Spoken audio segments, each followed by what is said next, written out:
understand the economy, you have to understand human nature. This podcast is powered by Acast.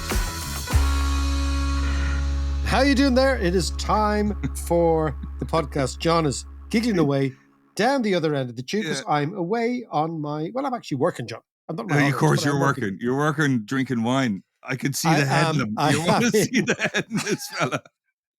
I am in Zagreb. I am in deepest Croatia, deepest Balkans. I've just had the great moment that every Irish liberal doesn't want to have, which is you get in the back of the cab and the guy's from Uzbekistan. And I say, hi, how are you? He says, how's it going? He doesn't speak particularly much English. I don't speak any Uzbek. Your Uzbek's a bit rusty. My Uzbek's a bit rusty. And then he said, where are you from? He actually said, Odaklete. Where are you from in Croatian? Right. And I said, Ireland, Irskoy. And then do you know what he said? Conor McGregor. Oh, no. Who is going to run for president of Ireland. But I just thought all those things you'd like to say U2, Liam Brady, I don't know, whoever. Mickey D. Mickey D. And he goes for McGregor. So then we started a discussion about MMA, of which I am not qualified. Yes, I was going to say you were. But I just thought, John, I'd tell you. It was in your wheelhouse. It was in my wheelhouse. Anyway, speaking of McGregor, let's talk about the man who first sponsored Dana White, who gave Dana White a residency in Atlantic City, who is the President of America, Donald Trump. Yes, indeed. Because he's in top form. In the last 10 days, he has changed the perception of politics, of American power, of the whole shooting gallery. I mean, I don't really know where to start, John. Well, I have to say that I was up the other night. Of course you were. I'm a late bird, but I watched that press conference with Netanyahu that he had, and I was agog. And I swear to God, afterwards, I couldn't sleep for hours. What was all the stuff rattling through my head? Oh my God. The stuff he said, the way he said it, BB's smug little grin on him, you know, when he was talking about taking over Gaza and turning it into the great Riviera of the Mediterranean, you know? And if you remember, without going on about this, but if you remember a few years ago, we were laughing at the fact that Jared Kushner had brought this idea up. And, you know, I thought he was just spitballing.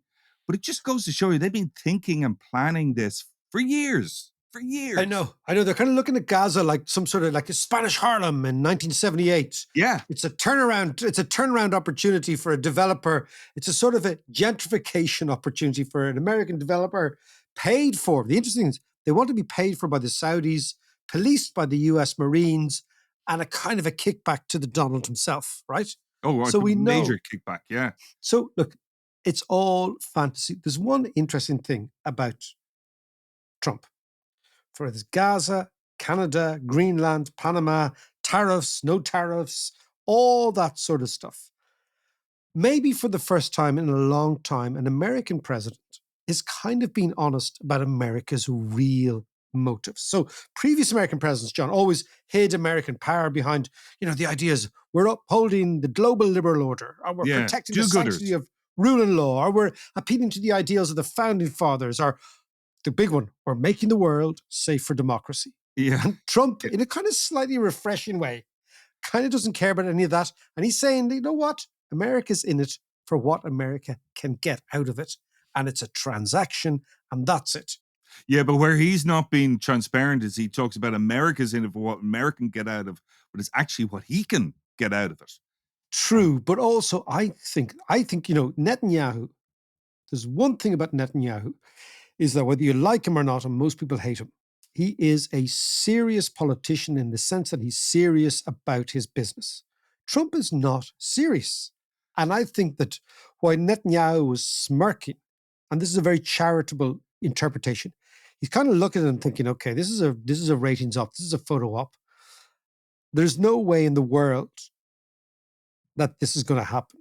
But I do think that the smirk that Netanyahu had, and we won't talk about Israel so much in this podcast, but I also think it was a nervous thing. I think the Israelis realize they've kind of humiliated the Americans. They've kind of Right. pushed the Americans to such an extent that American military power is now being driven by Israel. The notion that American troops would go into Gaza at Israel's bidding is an anathema to, I would say, 90% of Americans. Yeah. Right? They remember Iraq, they remember Lebanon, they remember all the interventions. Trump's big idea was, I am going to be a non-interventionist president. Remember he said that? Yeah, no yeah, wars, yeah. etc. Yeah. The peacemaker in chief. I think, and I actually think we might get onto it. We'll do a thing with the Middle East maybe a wee bit later on. I think the Israelis have made a massive strategic error here, because the whole cleverness, if you will, of Israeli-American policy was to use APEC, which is the American-Israeli Parliamentary Committee, Yeah. to push American policy, but never be seen to have the Americans doing your bidding. If you, and the great thing about, let's say, a duplicitous relationship is that you get the big partner to do what you want, but you never have your fingerprints on the actual crime scene. Yeah. This, with Trump, has the fingerprints on the crime scene. It was far more clever for the Israelis to have Joe Biden, well, I'm a Zionist, I'm not a Zionist, I'm a this and that. But to have Trump come out and say, lovely property, Yeah. lovely real estate developments.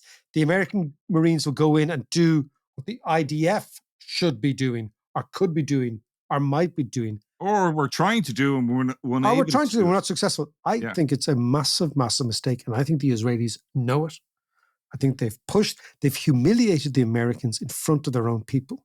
Yeah. Because the vast majority of Americans say, hold on a second, we have no reason to be there. We Yeah. have no interest in this place.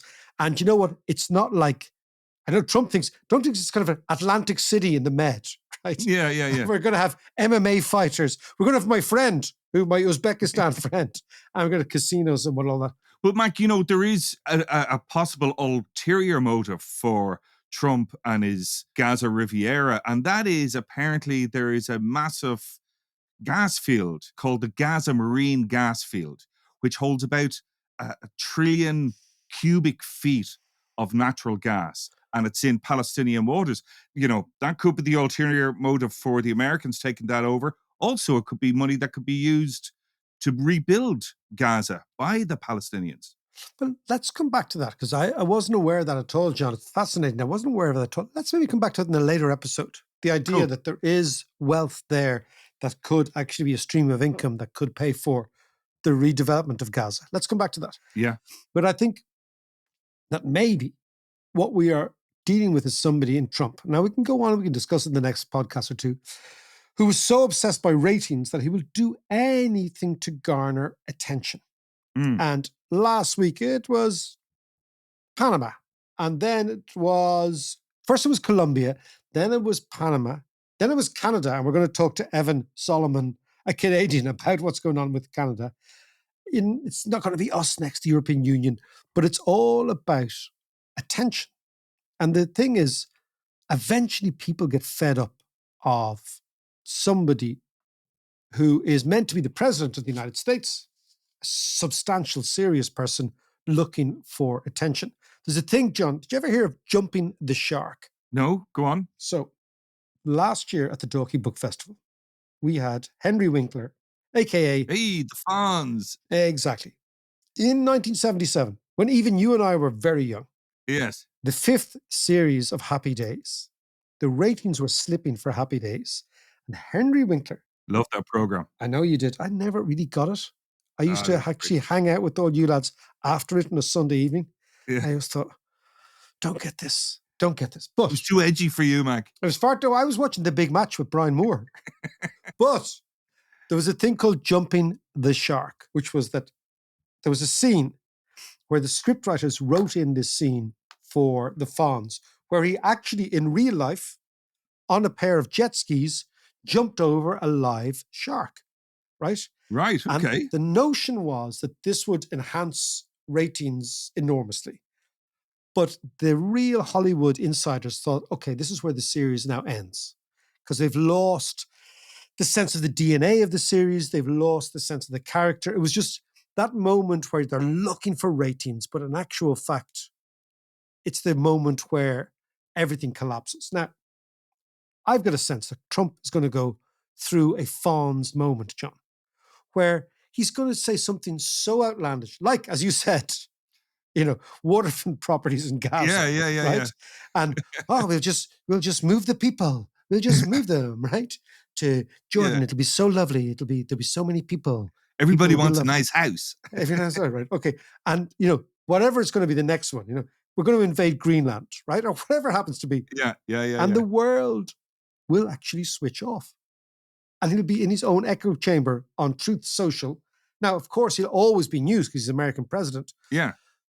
But we may well be going through this period right now that they're actually, the scriptwriters are jumping the shark. And the problem with Trump is there are no scriptwriters. He's the scriptwriter. Yes. Right? The very best. Many people say he's the very best scriptwriter. Anyway, let's just keep that notion in our head of jumping the shark. Yeah. And let's go and try and digest the last 7 days, right?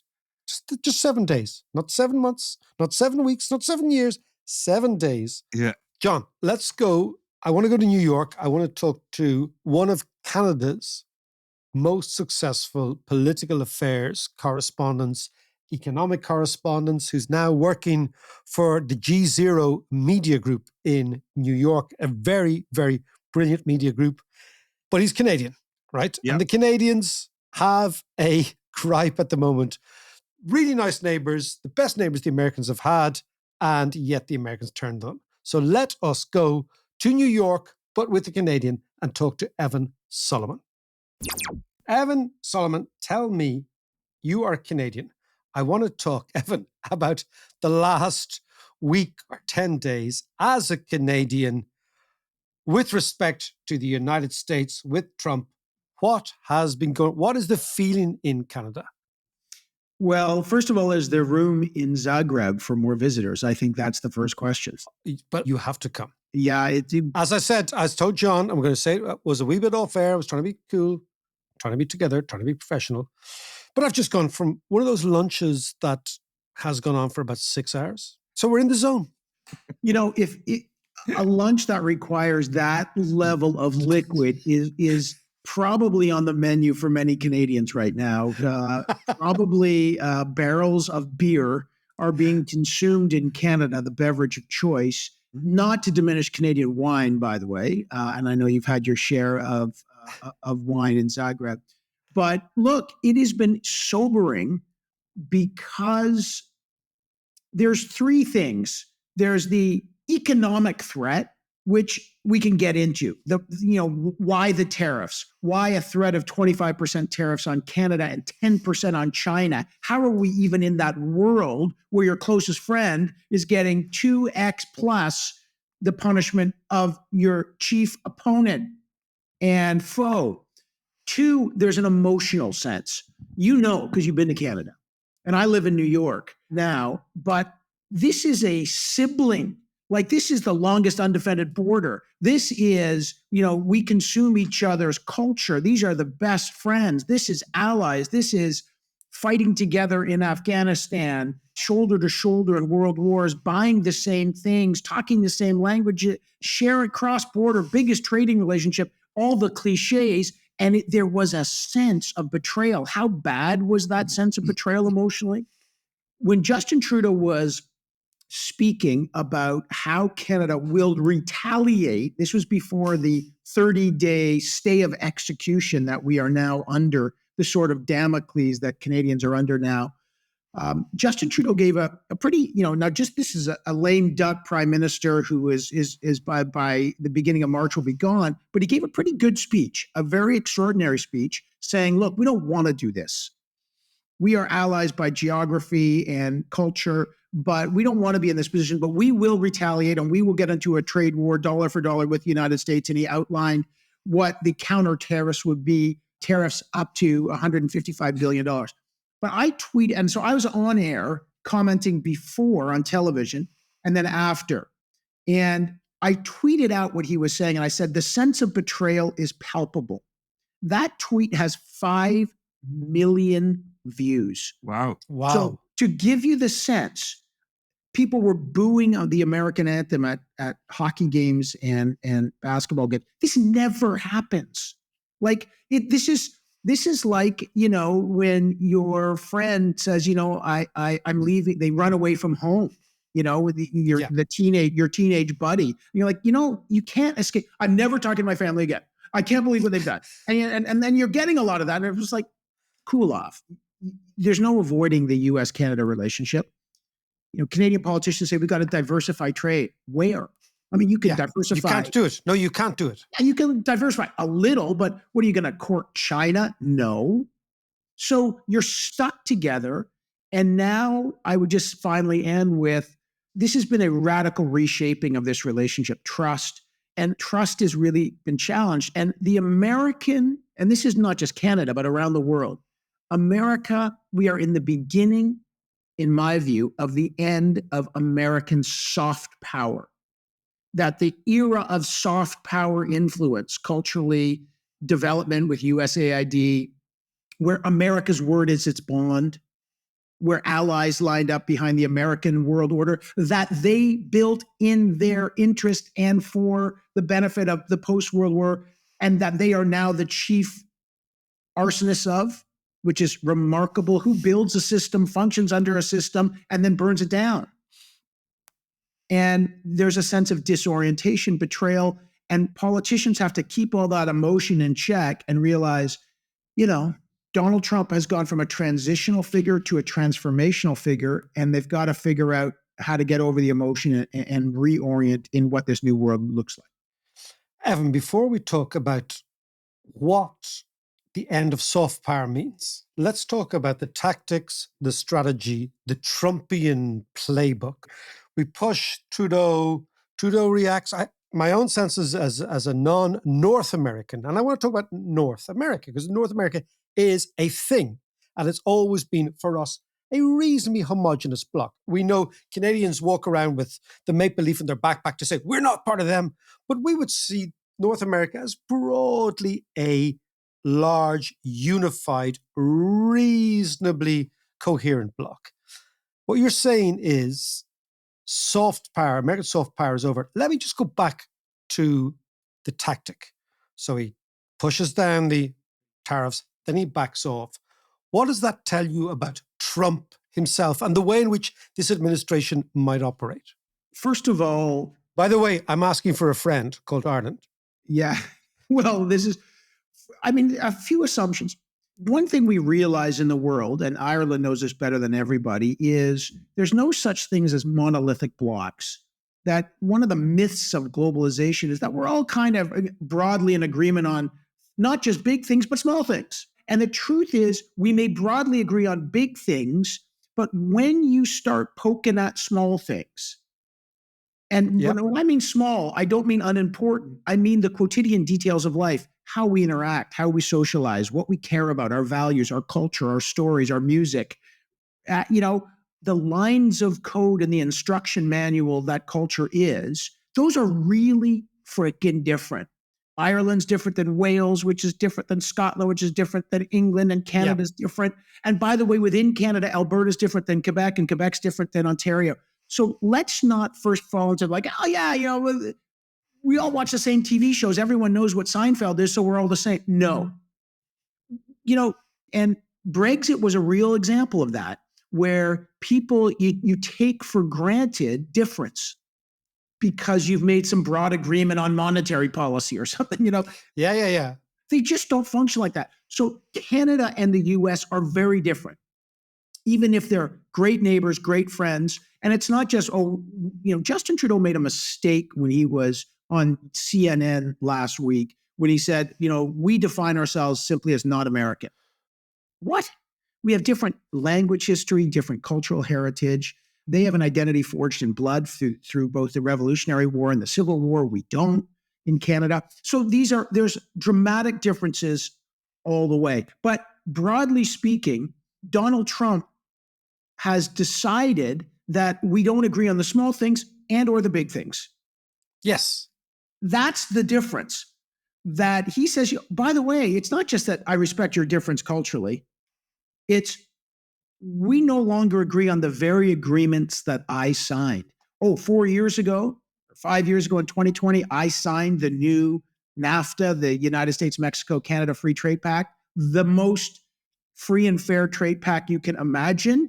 Guess what? He signed it. He championed it. Now he's ripping it apart, saying it was unfair and the United States is getting ripped off. So the first thing he's done is he's mixed a radical US isolationism economically, where he's severing ties with allies, with something new in turn two, a US manifest destiny foreign policy expansionism. Maybe we do need Greenland, Canada, Panama Canal, and now kind of remarkable Gaza. Yes. Exactly. Right. So, I mean, this is The Guam of the Middle East. right. He called it the Riviera. So I think there's, I guess, three ways to take it. One, do you take him literally, seriously, or both? I always take the president of the United States seriously and literally, even if he doesn't follow through.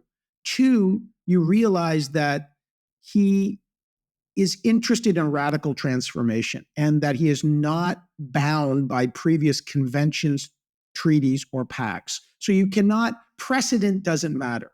There's a lot of impulse, there's a lot of whim. And then finally, clearly, Donald Trump will say things and then change them because he is, that used to be called hypocrisy. Oh, the American word might mean nothing if they don't do what they say. In his case, he asks for 10 miles, and if he gets, a couple of inches, that's still victory. And so the parameters are set in such broad sweep that he's opened up a landscape of possibilities that allow him politically to declare a lot of victories, but it has made the rest of the world supine, like the CEOs. No one wants to get into to use a Lord of the Rings metaphor, the eye of Sauron. Like, don't let it turn on you, because if it does, bad shit could happen. So lay low and let for the next impulse to take over, right? So it's a really fascinating moment. And I think every country's deploying, like, Justin Trudeau rushed down to Mar-a-Lago, didn't help. Yeah, Sheinbaum, the new president of Mexico, didn't. Took a phone call. Probably slightly better. Like, you don't want to be in the spotlight with the world leader. Okay, so you don't want to be in the spotlight. He is irascible, irrational. As you said, and I think this is an important thing, he will ask for $10, he'll do a deal at 50 cents. To the extent that we know now that he raises his stakes, but he folds very, very quickly. Is there a case of just saying, just let this all just play out? He really isn't a McKinley. He really isn't an ideologue. What he is a narcissist.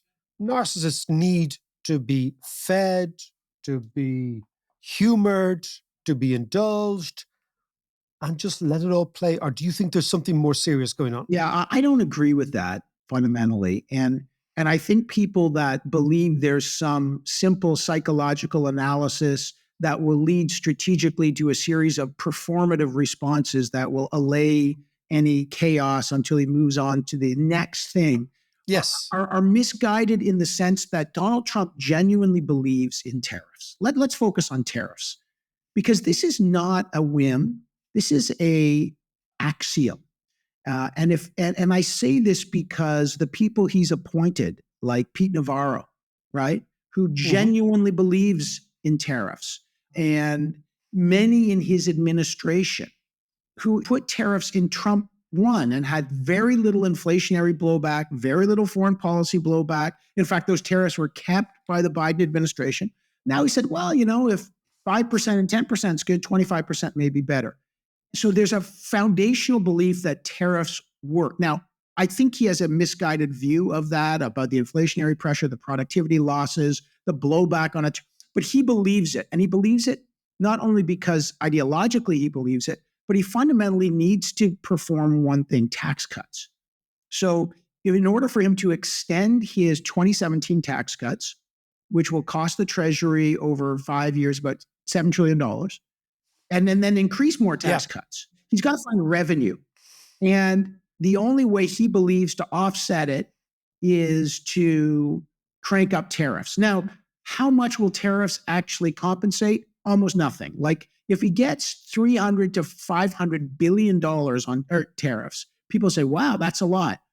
The US, just let me put it into context. The US government collects 4.3 to 4.5 trillion dollars in income tax. Okay? So Okay. like even if these tariffs give you more than 150 billion, which was the last time around, triple it. It's pennies. You can't offset the income tax revenue with tariffs. It just can't be done mathematically.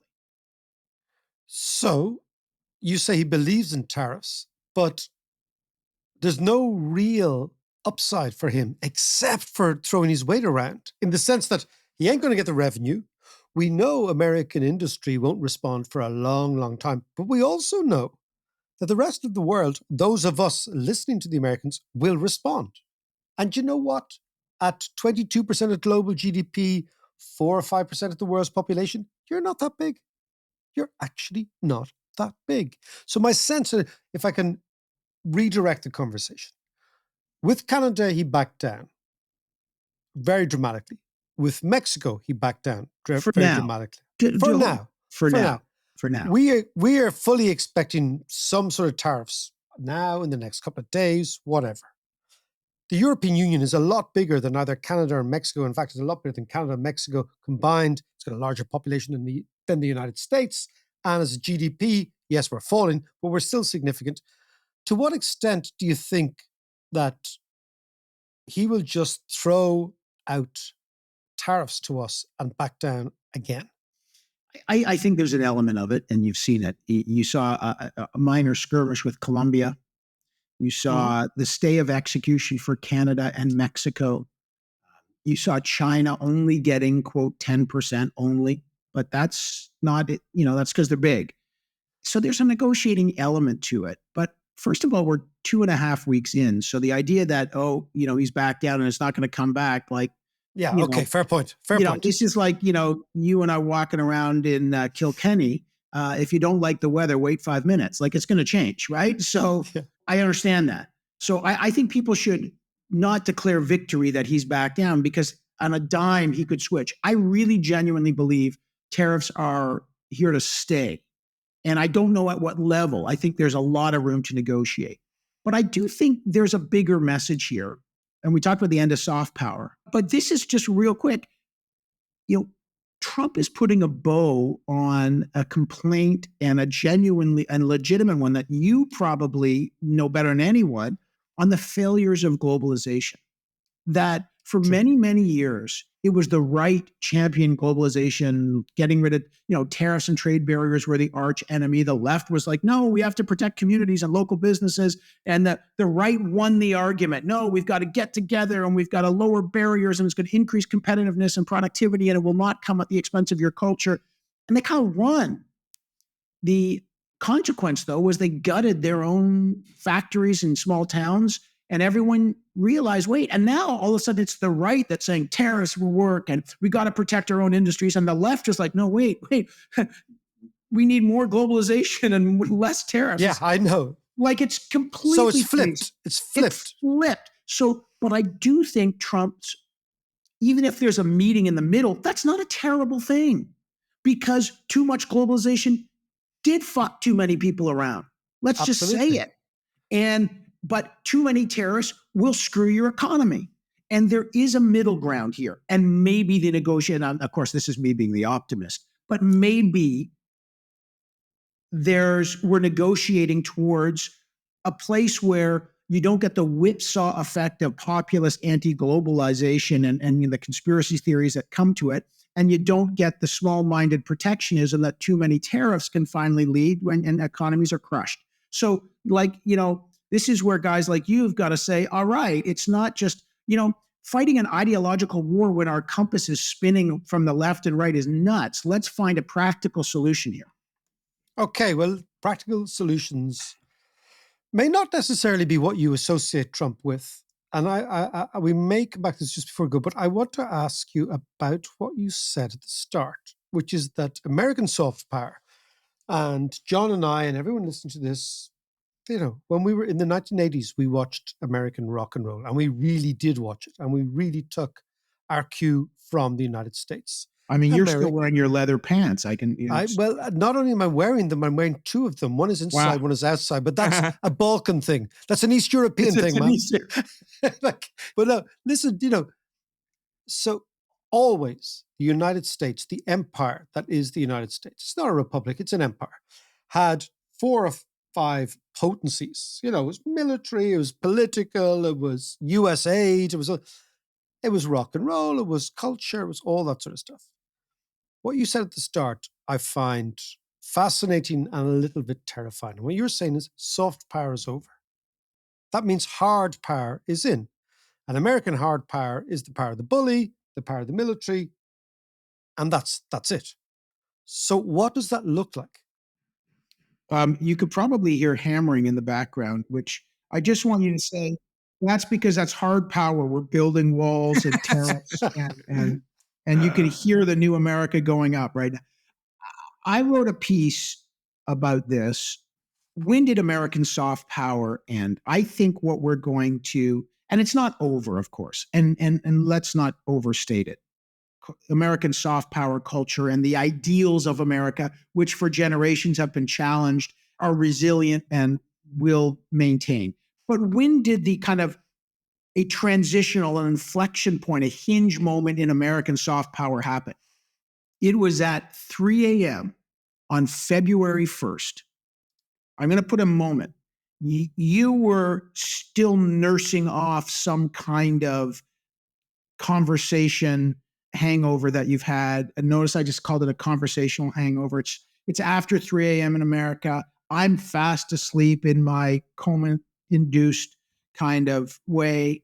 But at 3 a.m. on Saturday, the website for USAID, the $40 billion organization started in 1961 by President John F. Kennedy to serve humanitarian aids, that was the bicep in the American muscle of soft power. When the website of USAID suddenly went dark, website no longer available. It's closed. Today, if you go to it, and you can go to it right now, it reads, on February 7th, USAID, all employees will be terminated. It's over. So this happened in the middle of the night. A bunch of Elon Musk's 23-year-old engineers were in there and they shut it down. How many employees are there? 10,000. Now, 40 billion sounds like a lot, but it's like in the American budget, it's not a lot. But it funded in 130 plus countries organizations that stop malaria, Ebola, feed hungry people. Is there some corruption there? Absolutely. Right now, if you go to the website, there's actually, the Trump administration has put up lists of things that they found, corruption here, badly spent money here. It adds up to $12 million they found so far out of 40 billion. And then they claim hundreds of millions, but we have to yet see. Is there corruption? Absolutely. Is there badly spent money? No one's. But do you amputate both your legs when you find out you've broken your foot? No, but they've done it. And so I would pinpoint 3 a.m. on this last Saturday as a moment where America decided that we are no longer going to flex our soft power, that Elon Musk dismissed USAID as a radical left-wing psyops operation, a criminal organization that needs to die. Donald Trump called it a place run by radical left lunatics. That's over. And pulling out of the World Health Organization, the Paris Climate Accord, pulling out of all organizations that are these international-based organizations. That is the end of soft power, or at least the beginning of the end for now. And that is consequential because, as you say, not only are you only left with hard power, but who's going to fill in the void? Do you think the Russians and the Chinese in Africa are delighted? Yes, they are, to see all those programs funded by USAID gone. My God, there's World Wildlife programs that in Congo that will not get funded. And guess who's going to go there? Miners from where? China. Like, this is a retreat. And then when you assault your allies, and there's that sense of betrayal we talked about, it really weakens your soft power. And when you lose soft power, they used to say the failure of soft power is where hard power comes in. Are we seeing that now? Let's hope not. But certainly we are at an inflection point, and you feel it in Ireland or Zagreb, in Canada, and the world is feeling, what is a world like when America doesn't support the very institutions it has supported and created, and it retreats from soft power? One thing is for certain, it ain't going to be a vacuum. Someone's going to go in there, and it ain't going to be your friendly neighborhood version of the United States. You know, of course, as well, is that one of the gripes of Trump's lot and shutting down USAID was that $70,000 was sent to Ireland for a DEI musical production. Well, you know, they have found a lot of shit, but it adds up to taxi money in New York for 4 days. To a hill of fucking beans. It's not No, it's like, I mean, this is, and you know, one of the great geniuses of the right is the death of proportionality. And, you know, so $40 billion spent fighting Ebola, but, you know, 10 million wasted on a DEI program means burn the whole fucking thing down. Evan, Solomon, as always, brilliant stuff. We are going to come back to this. John and I are going to contemplate soft power, going to contemplate USA. John's going to be down in Congo, I suspect, trying to fill that void personally. Should we say hard liquor, soft power? That's what we need in the world right now. That's the title of the podcast. That's the title of the podcast.